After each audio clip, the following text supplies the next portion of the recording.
Hello, welcome to Conversation Corner. I'm Jack Hathaway, Norfolk's Town Administrator, and I am joined, as I always am, by my good friend Jim Lehan, who is on the Board of Selectmen. Jack. Welcome, Jim. We are at the end of June, just a couple days away from 4th of July, so hope you and everybody in our audience has a very nice 4th of July. And a safe one. I think the weather looks good, so we'll have a good 4th of July. Town Hall will be closing at 4 o'clock on the 3rd, if for any of those that happen to remain in town next week. But we'll have a crew there Monday, but I don't suspect we'll have too many residents stopping by. And then, of course, we're open Wednesday and Thursday.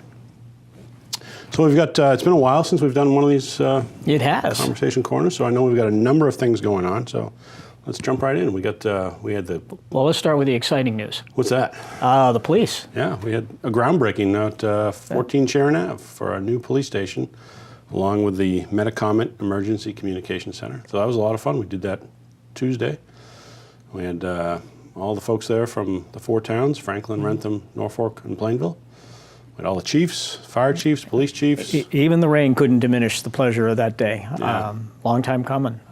For 7 years, we've been trying to get a new police station and fire station through this community, and I just want again to thank the voters for their support in this, because hopefully about a year from now, we'll have that police station open, and our guys are very deserving of that facility. They've put up with a pretty bad opportunity or situation down there. So yeah, it was a great day. It was a great day. It will be nice. It's I give a lot of credit to the building committee. George Cronin, chairman, and Mike Giudice, and then we have a bunch of employees on the committee as well. Yourself and you.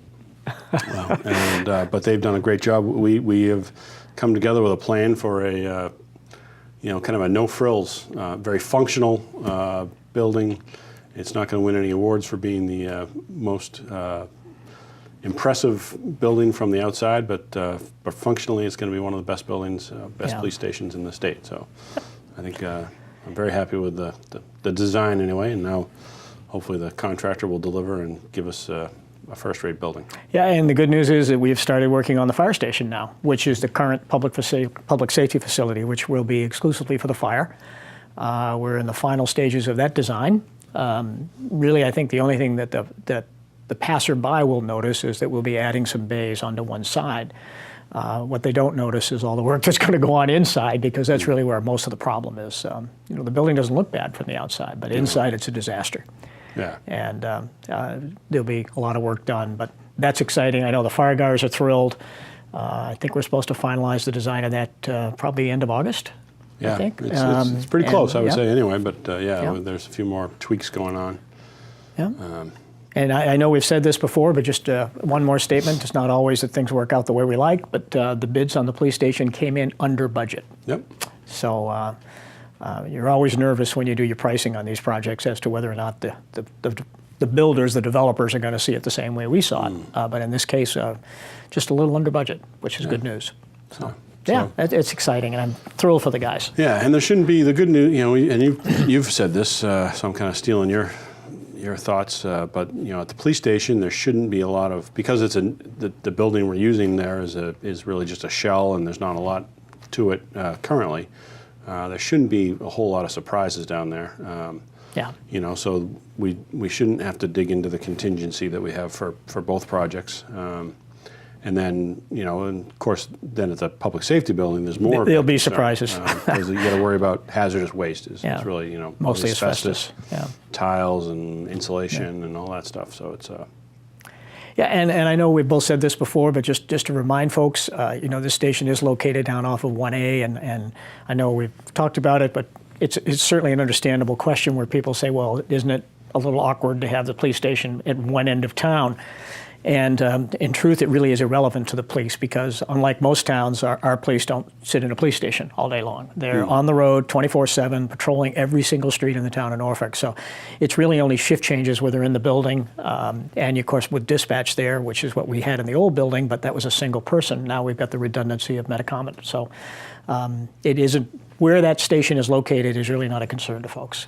Fire, we agree, needs to be centrally located, which is why we're keeping it in the existing facility. So. It's going to be great. And, you know, we talked about it a little bit, but the Metacomet is coming together. They'll be on the second floor of the police station, and that'll be the, you know, a state-of-the-art dispatch center which will serve the 4 towns. And then after we get up and running, we will certainly welcome, you know, for consideration if other towns want to join the regional dispatch. That'll be a possibility, but that'll be really great. And, you know, we look back at, you know, the reason for doing this is twofold. The minor one is trying to save money.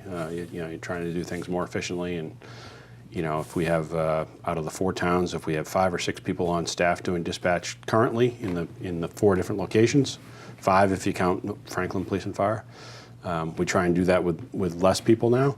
But the more important factor of going to this route is that we have redundancy, as you talked about, so that you don't have one person sitting in a room by him or herself responding to a major crisis or multiple emergencies.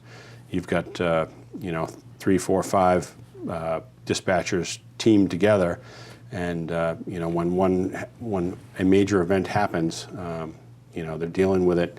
Obviously, they're still calling in more people if they need to, but there's much more likelihood that they can deal with that major incident. You know, with 3 or 4 or 5 people than they could with just one person.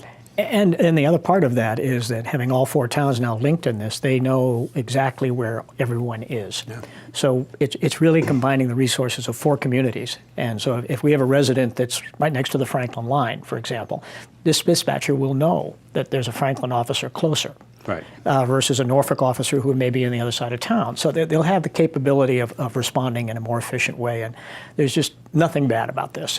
And you're right, much quicker mutual aid absolutely. Communication and there. That's the most important thing to me. I mean, saving a few bucks is a good thing. We always try to do that, but keeping our citizens safe and providing those capabilities. And this has been 4 or 5 years in the works, and I know I said it at the ceremony, but I'll repeat it.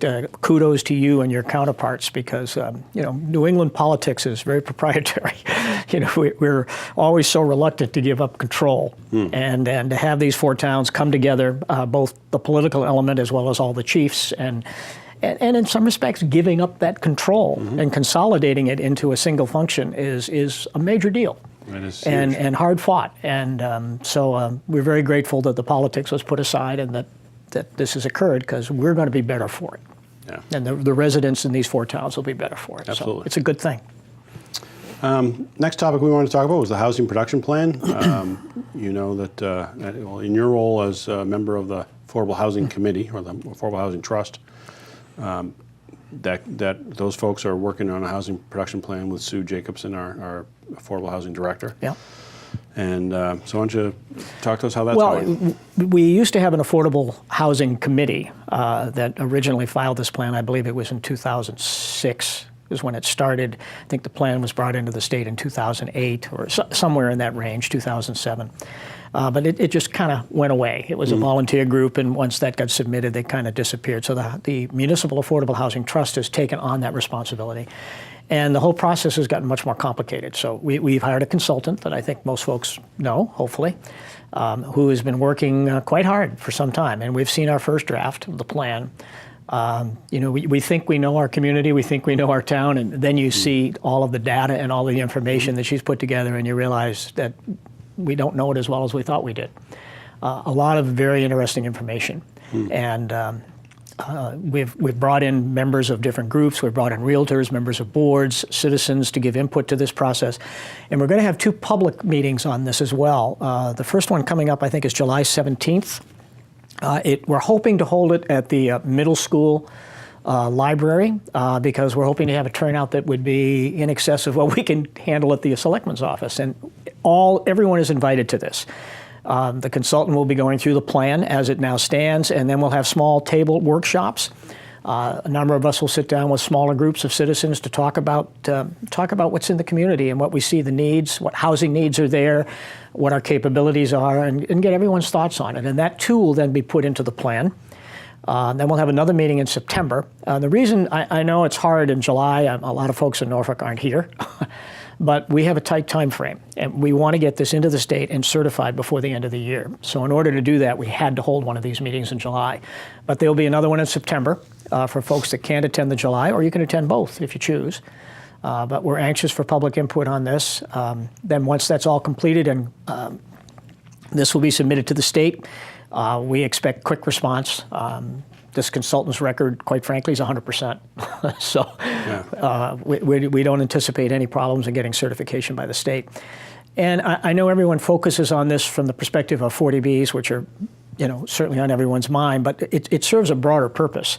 It really is sort of a component of our master plan that helps us understand what our community's like, what it's made up of, what our open space opportunities are, what the housing production plan really can plan out how we continue to grow the town in a way that we can control, as opposed to just sort of random responding to what people bring us.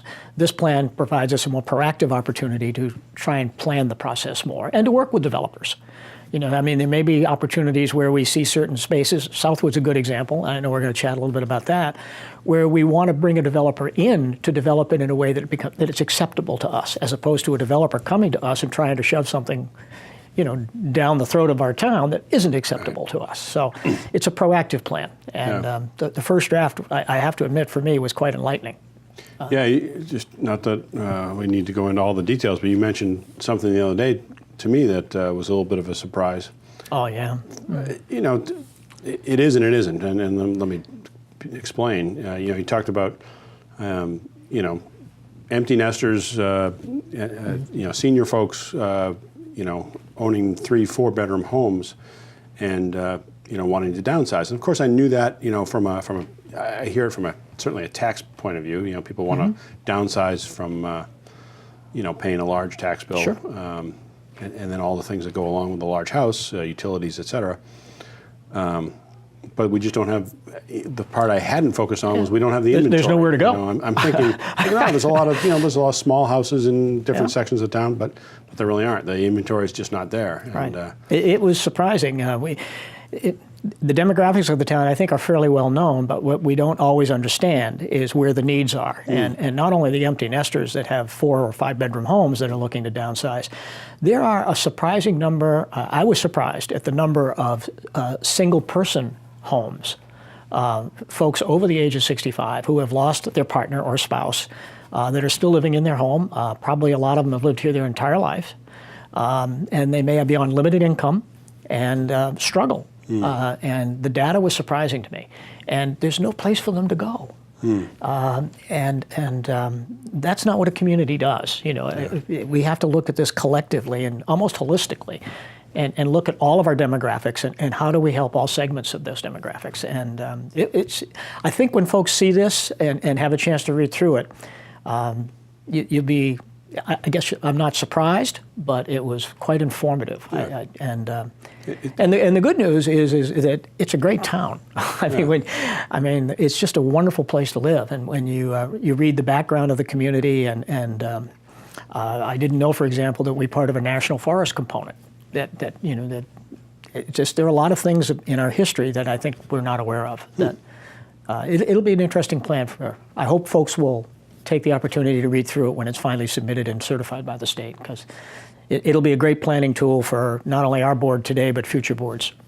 Be a nice planning tool.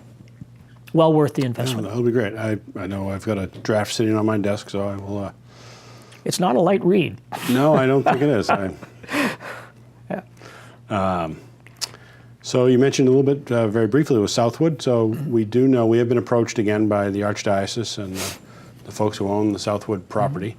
For many of you who have been around, you know that Southwood was an old state hospital that eventually was purchased by, ended up with the Archdiocese, who ran it as Caritas Hospital, Caritas Southwood, and then they closed that 2002, 2003. 15 years ago, I think, yeah.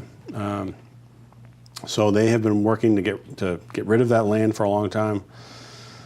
It's got some pollution on it that they're trying to resolve there as well for their own liability purposes. And they had a potential buyer over the last couple of years. I'm sure you all probably know that too. And something the Selectmen worked with, and we actually formed a new zoning working committee to work with Mr. Vallone, the potential buyer. And the long and short of it is that that deal ended up not working out. We all couldn't get on the same page and have the protections for the town, as well as the features for the developer that would make it work out for him.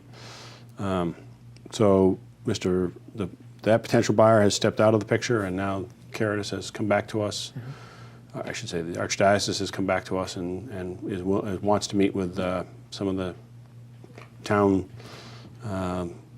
selectmen, planning board, et cetera, myself, to talk about what the next step would be. And they want to talk about how they want to try and market it with their real estate brokers and what the town would be willing to accept for a development. So it's a good thing. It is a good thing, and it's almost the reverse of what happened last time. I mean, last time a plan was brought to us. There was no front-end discussion. The property is currently zoned, for those that don't know, for residential and commercial. It's restricted age residential. I believe it's 8 units per acre, if I remember correctly, current zoning. I think that's correct. So a sizable residential community could be developed there under current zoning, as well as commercial. Mr. Vallone wanted to change that zoning to increase the density to a point that was in excess of our zoning, and that's where the issues came into play. But now with the Archdiocese coming to us at the front end, we learned a lot. I mean, we spent 2.5 years trying to find a solution to this, so it wasn't a waste in that sense, because I think we're better informed and better positioned to respond to the next opportunity than we were before. At least I personally feel that way. Oh, I agree with you 100%. Yeah. So I think we're meeting on the 25th, if I remember. So stay tuned. I mean, it's a perfect, we talk about our housing production plan and where we have opportunities to sort of control or direct development. Southwood's a perfect example of that. I mean, that's probably the best place we have in the entire community for a potential future development that will help us towards meeting our 10% goal. So I'm excited that Caritas, we're both making the same mistake, that the Archdiocese has reached out to us at the front end of the process. And so hopefully, and I understand that there are at least one, if not more, buyers interested at this time. So that's good. Yeah. So, and yeah, I scheduled that on the 25th just because that's the same day as our next Selectmen's meeting. So. And also the Affordable Housing Plan meeting, and also I think there are 4 meetings that day. Oh, good. Yep. We'll get you some lunch. Get them all in one day. So we'll be able to give you an update at the Selectmen's meeting if whatever we learn at that meeting. So, next item I had on my list was water. You all know we have a project down on Holbrook Street, and it's Holbrook Extension, so it's way down by the Millis line. So if you go up 115 and turn left on Holbrook, there's a old farm property way down on the left. Most of it is in Norfolk. The well site is in Norfolk, but actually the part of the land that we have the rights to does creep into Millis. The good news is we've done the 5-day pump test, and we don't have the final report yet, but as of the 5th day, the volume of water was sustained. So we weren't drawing down the level of water in the ground. So that was great news. That's problems we've had in other locations where there's just not enough volume of water available, so that we can't get the volume out that we need. So that was great news. So hopefully the final results of the test, which will be, the engineering firm is putting together as we speak, that'll all come in with continued positive results. It certainly looked like the quality of the water was also great. We've got some water down the south end of town that has manganese in it, so it just means that we have to do more treatment to it. So at least the first tests on that water quality was good. So knock on wood, it was all pretty good last week. Yeah, that's good news. We've been looking long and hard I think we've looked at 5 to 6 sites, none of which have really come to fruition until this site. Yeah. By the way, it doesn't end our quest. It certainly solves our short-term problem, which is more of, I think, as the consultants defined it, more redundancy than anything else. I mean, we have sufficient water. It's just the redundancy because we have a limited number of wells. So this gives us the backup that we need to sustain our own needs, if you will. But we need more. I mean, it's a never. Every town will tell you this. It's a never-ending search to be sure that we have sustainable opportunities to meet the needs of our citizens for water. Yeah. So yeah, hopefully, in my lifetime anyway, however long that is, we get this well in, and then one more well for future growth. Yeah. That would be. I can kind of see that's the next 20 years, if you will. But this is really optimistic. This is really good news because this appears to be the solution for short term anyway. Yeah. So that's good news. Speaking of long-term kind of planning, we've kicked off a new initiative to look at long-term space in the town, long-term property that the town owns, and so this morning I met with Dr. Lardy from the elementary school, along with Ann Proto from the recreation department, our facilities manager. I know the selectmen are going to have a presence in that committee as well, and just talking about space needs of the town, and got to be careful here because I don't want to alarm people, but but there are certainly concerns that, particularly at this, we all know that the recreation has been looking for space for a long time, and we hope we can resolve that in the next couple of years. Particularly down at Pond Street, we'd like to have a facility that can have a food, what's the word I'm looking for, concession stand, certainly some permanent bathrooms, and then a classroom type space, which they particularly would like to use for when they have programs there all summer long and then a thunderstorm comes rolling in. They'd like to have a place where they can, 60 kids can all of a sudden end up indoors. And actually, I think she said they had 130 kids at their playground yesterday. So that was, so we need to have the facility to protect the kids.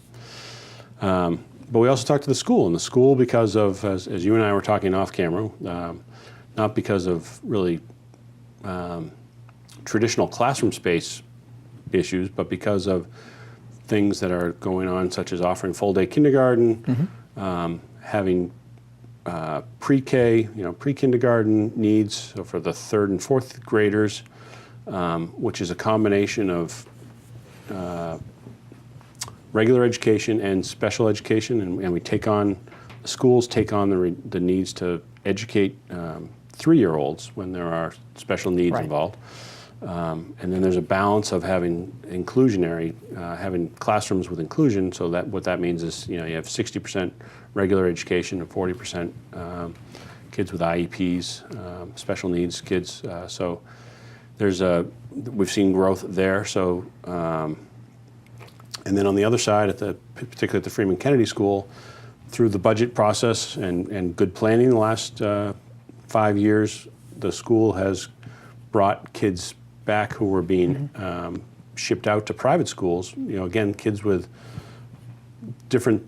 All this is not my area of expertise, so I apologize if I use the wrong words. So bear with me for a minute. But kids that were going out for special needs, for special education type programs at private schools, we have now internalized that and been able to bring those kids back, which is A, a good budget decision, and B, as you said, it's better for the kids. I think you want the kids to be located in school and not being shipped, here, there, and everywhere. I mean, Ingrid does a phenomenal job. It's an extremely well-run school. The school, in terms of its capacity, was really designed for what we had back in the 1990s, which was about 1,200 students. And we only have about 1,000, I think, somewhere in that range today. So it becomes a little bit convoluted in trying to understand what the issues are, because if we had 1,200 kids back then and we built the H. Olive Day to accommodate that, and the new school is equal to, if not bigger than the old school, why do we have a problem if we were 200 kids less than we had before? And a lot of it has to do, as you mentioned, in how we're using the facility. We didn't have full-day kindergarten at that point in time, so you had a half-day program. And now we have full-day programs, so that takes the classroom for the entire day. But a lot of the requirements that the state imposes, and you talk about inclusionary, when you bring back those children from eliminating the transportation and the tuition, the out of district placement costs, bringing them back into the school, you're limited in the number of students you can have in that class. You can't have your 15 or 18 or 20 students in the class. I'm not sure what the number is. You may know. Is it 6, 8, somewhere in that range? 6 is, well, that's at the pre-K level. That was what Ingrid was telling me. But it's a smaller number than you have normally in a classroom. So where you might be able to, under the old rules, you'd have 15 or 20 and you'd have 4 classrooms. Now you're going to have 6 or 8 and you've got 8 classrooms. And the numbers aren't, I'm using that as an illustration. But that's a lot of what we're trying to work through. So we're getting at the front end of it. And Ingrid's already been at the front end of it and thinking through some alternatives. The board will contribute as well, and then everyone will contribute because we want to make sure that we maintain the excellent schools that we now have and that we keep everything the way it should be. So it's, I guess, what are we calling it, a space planning team that we're working on, but I know sometimes people don't think we actually see these things in advance, but we do, and and Ingrid, to her credit, has just been on top of this from day one. So, yeah, and it's amazing how much it dovetails into the recreation too, because recreation obviously, they have programs at both the schools, but particularly Freeman Kennedy, they have a classroom space there. That is used with the SAC program and the old NCTV space, but then they have access to the gymnasium and obviously the fields there, so they're running all kinds of programs during the school year as well as in the summer. Of course, they want to have programs running at Pond Street, as I talked about. And we have over 1,000 kids participating in recreational programs. I mean, it's just, it's one of the great things about Norfolk is our recreation programs. Ann does a phenomenal job. And the number of kids just constantly amaze me of people participating. And the adult programs that she holds as well. It's a good program. Yeah. We're very fortunate. Great program. Yeah. So we're running out of time, so I just want to make sure one other topic that we want to talk about very briefly was little staffing changes we have going on. So. Some of you may know that Lorraine Fields recently retired. She was our chief assessor. Very sorry to see her go, but we have been fortunate to have her replacement began a couple of weeks ago. His name is John Curran. He's got some experience actually working in Rentham as in their assessing department. Longtime appraiser as well. So he lives not in a budding town, but he's over in Norwood, so he's got a relatively short commute. I think he said 8 miles to get to town, so that always makes me happy. Makes me feel a little more confident when we have somebody nearby, because I know those commutes can wear on you. So good luck to stop by and say hi to John if you can at Town Hall. And then on sad side, we lost our town planner, Ray Goff, has gone back to Rhode Island. Talk about commutes. Yeah, he had a 45 or so minute commute on a good day, but he's got 3 teenagers, and he's been able to get a job in the town next to his hometown, his town where he's raising his kids. So, I don't begrudge him for wanting to be closer to home and spend some more time with the teenagers and his wife. But we will greatly miss Ray, and 3 years here, he did a lot.